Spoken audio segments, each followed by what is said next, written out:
Hello, everyone.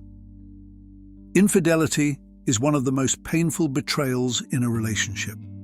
It's a violation that leaves emotional scars, not just on the betrayed partner, but also on anyone close to the relationship. It is a cruel realization that can shatter the foundation of trust and leave people wondering how they could have missed the signs. But sometimes, the aftermath of cheating isn't just about anger, hurt, and confusion. It can take an unexpected turn. This story is one of those unexpected turns. A true story about my friend, her cheating husband, and a shocking offer she made to me that I never thought possible. My friend Sarah and I have been inseparable for years. We met in college and immediately clicked. As time went on, we grew closer, sharing everything from career ambitions to romantic relationships, personal struggles, and family drama. When Sarah met David, a charming, successful businessman, she was head over heels. To me, they were the perfect couple, always laughing, sharing inside jokes, and supporting each other. They had everything: a lovely home, a promising future, and a seemingly flawless marriage. I had no reason to doubt that their bond was unbreakable. In the early years of their marriage, they were always the couple people admired: David, with his magnetic charisma, and Sarah, with her warmth and kindness. As the years passed, they built a life together that seemed like something out of a romance novel. There were no signs of trouble. In fact, if anything, they only appeared to grow closer. But in the background, something dark was brewing. And it wasn't long before Sarah uncovered a painful truth. Sarah's world was turned upside down on a quiet Tuesday afternoon when she walked into their home unexpectedly. She found David in their living room, not alone, but with another woman. The scene before her eyes was enough to shatter everything she had believed in. David's betrayal wasn't just a simple affair. It was an emotional and physical relationship that had been ongoing for several months. The shock was unbearable for Sarah. How could the man she loved and trusted do this to her? How had she missed the signs? The betrayal was a gut punch. When Sarah confided in me about the affair, I could feel the pain in her voice. She was devastated, lost, and unsure of what to do. David had been everything she thought she needed. He had been her partner, her confidant, her friend. And now, all of that had been ripped away in one cruel moment of dishonesty. I tried to console her, but the weight of the situation was too much. I knew this would take time to heal, but I also knew that Sarah's next steps would be crucial in determining whether she could ever move forward from this betrayal. As Sarah navigated through the pain of discovery, something else happened, something that left me stunned. A few days after the confrontation, Sarah called me, sounding calmer than I had expected. "I need to ask you something," she said, her voice steady, though I could still hear the underlying hurt. "I know what David has done to me. I know how much it's hurt, and I want to make sure he understands the full extent of what he's done." I sat up straight, wondering where this conversation was headed. Was she going to confront him again? Was she planning to seek counseling? I wasn't prepared for what she said next. "I need you to help me with something," Sarah continued.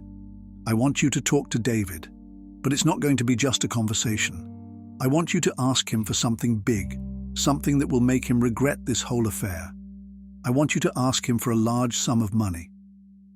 At that moment, I was silent. My mind raced, trying to process what she was asking. She wanted me to confront David and demand money? For what purpose?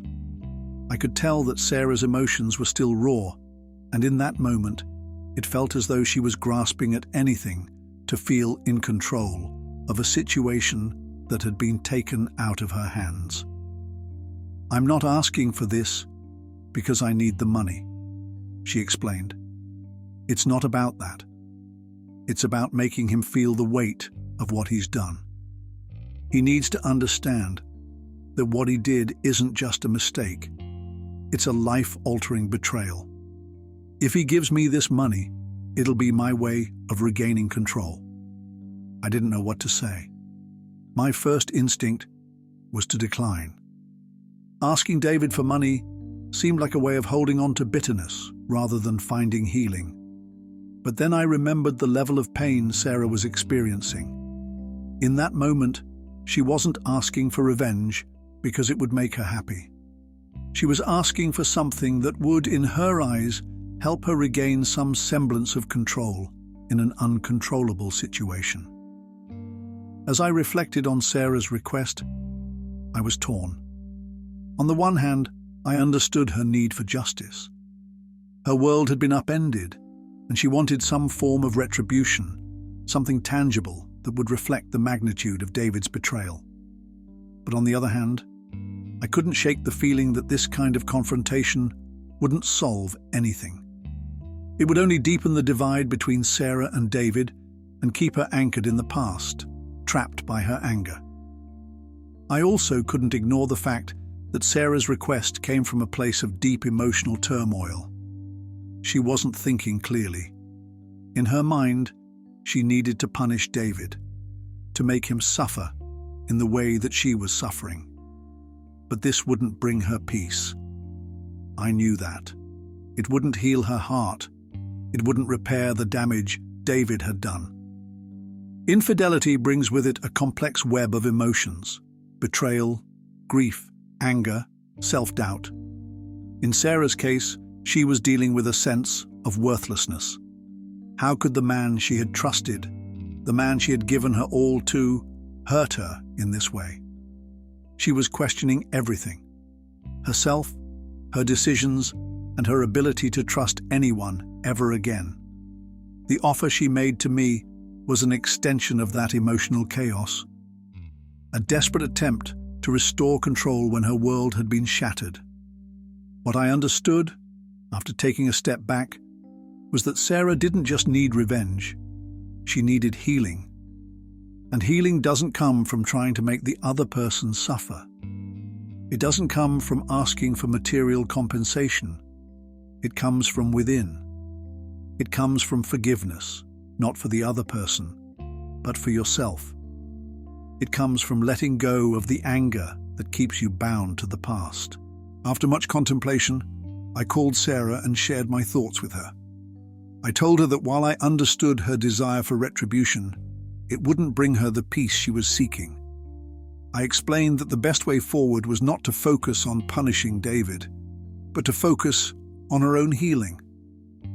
I encouraged her to find a way to move on, whether that meant therapy, support from friends and family, or simply taking time for herself to process everything. It wasn't an easy conversation, but it was an important one. Slowly, Sarah began to see that asking David for money wouldn't bring her the closure she needed. It would only prolong the pain and bitterness. She started exploring healthier ways to heal, focusing on her own growth and well-being. In the end, Sarah decided against pursuing the confrontation with David or asking for money. She realized that she had nothing to prove by hurting him further. The most important thing was her own healing, and that required her to let go of the anger and pain that had consumed her. Sarah spent the next few months working on herself, attending therapy, reconnecting with old friends, and rediscovering the passions that she had put on hold during her marriage. She eventually came to a place where she could forgive David, not for him, but for her. She found peace in her own journey, rather than in trying to make someone else feel her pain. Infidelity is a devastating experience, and the aftermath often feels like an emotional battleground. Sarah's story is a reminder that in times of pain, our first impulse might be to seek revenge or retribution. However, true healing comes from within. It comes from letting go of the hurt, not allowing it to define you, and choosing to move forward. While my friend's unexpected offer initially seemed like a path toward justice, it was ultimately a reflection of her struggle to regain control over her shattered world. True empowerment, however, comes not from punishing those who hurt us, but from taking the steps to heal, grow, and reclaim our peace. Sarah's journey wasn't easy, but it was one of self-discovery, resilience, and strength. And in the end, that's what mattered the most.